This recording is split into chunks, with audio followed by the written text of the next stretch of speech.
صحابی حضرت عبداللہ کی قربانی۔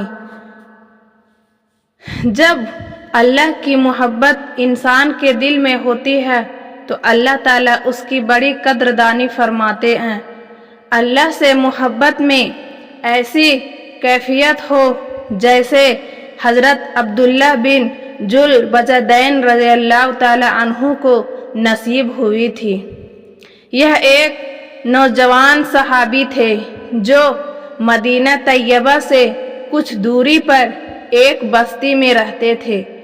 دوستوں سے معلوم ہوا کہ مدینہ طیبہ میں ایک پیغمبر صلی اللہ علیہ وسلم تشریف لائے ہیں۔ چنانچہ حاضر ہوئے اور چوری چھپے کلمہ پڑھ لیا، واپس گھر آئے۔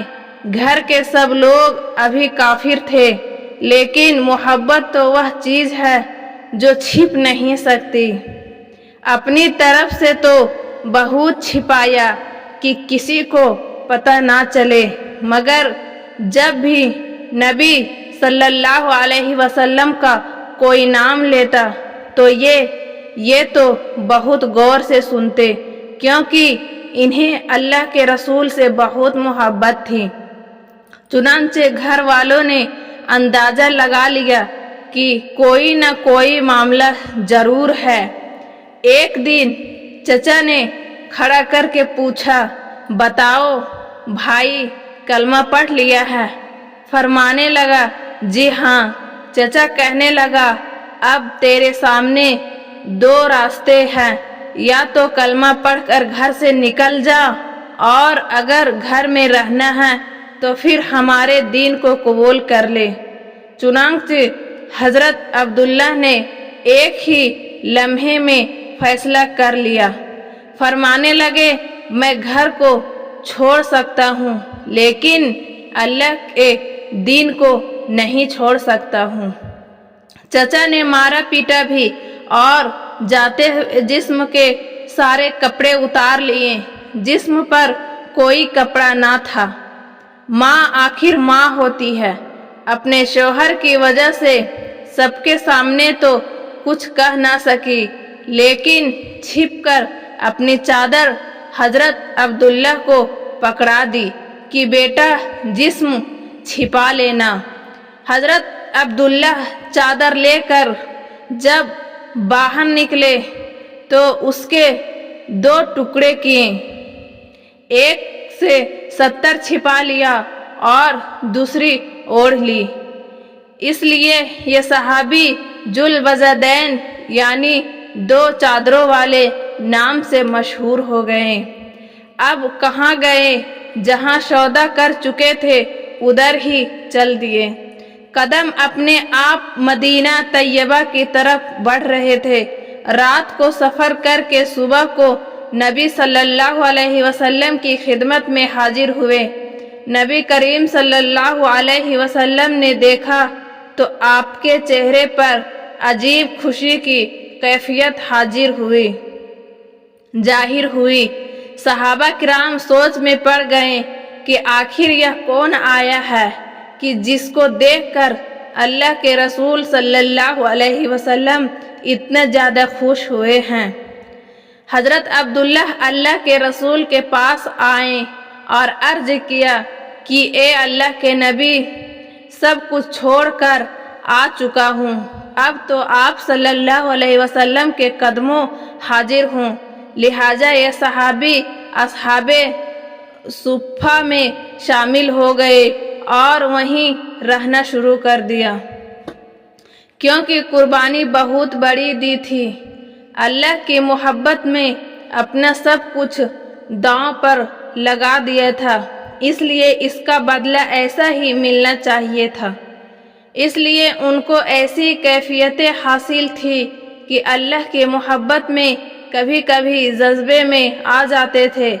مسجد نبوی کے دروازے پر بیٹھے ہوتے تھے اور ایسا جذبہ طاری ہوتا تھا کہ اونچی آواز میں اللہ کہنے لگتے ہیں۔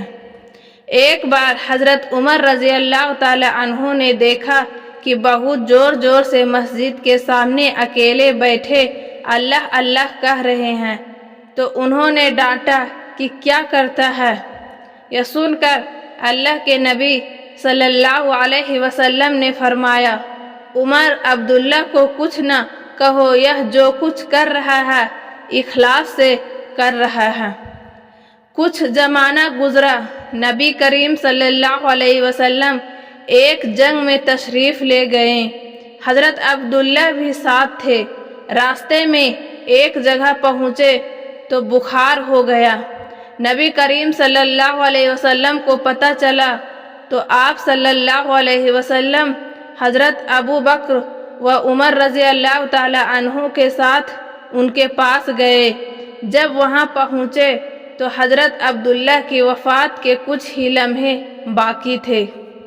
نبی کریم صلی اللہ علیہ وسلم نے ان کے سر کو اپنی گود مبارک میں رکھ لیا۔ یہ وہ خوش نصیب صحابی ہے جن کی نگاہیں چہرہ رسول صلی اللہ علیہ وسلم پر لگی ہوئی ہے اور وہ اپنی زندگی کی آخری سانسیں لے رہے ہیں۔ سبحان اللہ، آپ صلی اللہ علیہ وسلم کی گود میں ہی حضرت عبداللہ کی وفات ہو گئی۔ نبی کریم صلی اللہ علیہ وسلم نے ارشاد فرمایا کہ کفن دفن کی تیاری کرو۔ آپ صلی اللہ علیہ وسلم نے اپنی چادر بھجوائی اور فرمایا کہ عبداللہ کو اس چادر میں کفن دیا جائے۔ سبحان اللہ، وہ اللہ تو بھی کتنا قدردان ہے کہ جس بدن کو تیری راہ میں ننگا کیا گیا تھا، آج تو اس بدن کو اپنے محبوب کی چادر میں چھپا رہا ہے۔ سبحان اللہ، اللہ کے ساتھ سودا کر کے تو دیکھو، پھر دیکھنا کہ اللہ رب العزت کیسی قدردانی فرماتے ہیں۔ ہم لوگ ہی بے قدر ہیں کہ اللہ تعالیٰ کو بھی قرآن میں کہنا پڑا کہ انہوں نے اللہ تعالیٰ کی ویسی قدر نہیں کی جیسی کرنی چاہیے تھی۔ خود نبی کریم صلی اللہ علیہ وسلم نے ان کا جنازہ پڑھایا اور پھر جنازہ لے کر قبرستان کی طرف چلے۔ شریعت کا مسئلہ یہ ہے کہ جو آدمی میت کا سب سے زیادہ قریبی ہو تو وہ قبر میں اس کو اتارنے کے لیے اترے۔ اس وقت ابو بکر و عمر رضی اللہ تعالی عنہ بھی کھڑے تھے۔ نبی صلی اللہ علیہ وسلم نے خود قبر میں اتر کر فرمایا کہ اپنے بھائی کو پکڑا دو مگر ان کے ادب کا خیال رکھنا۔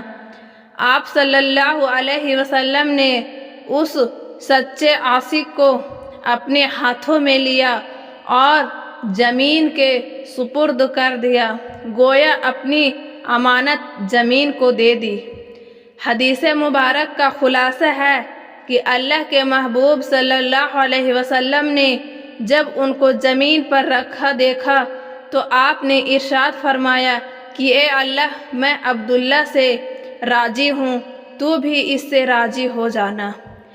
یہ بول ایسے تھے کہ حضرت عمر رضی اللہ تعالی عنہ بھی سن کر کہنے لگے کہ میرا جی چاہتا ہے کہ کاش آج نبی اکرم صلی اللہ علیہ وسلم کے مبارک ہاتھوں میں میری میت ہوتی۔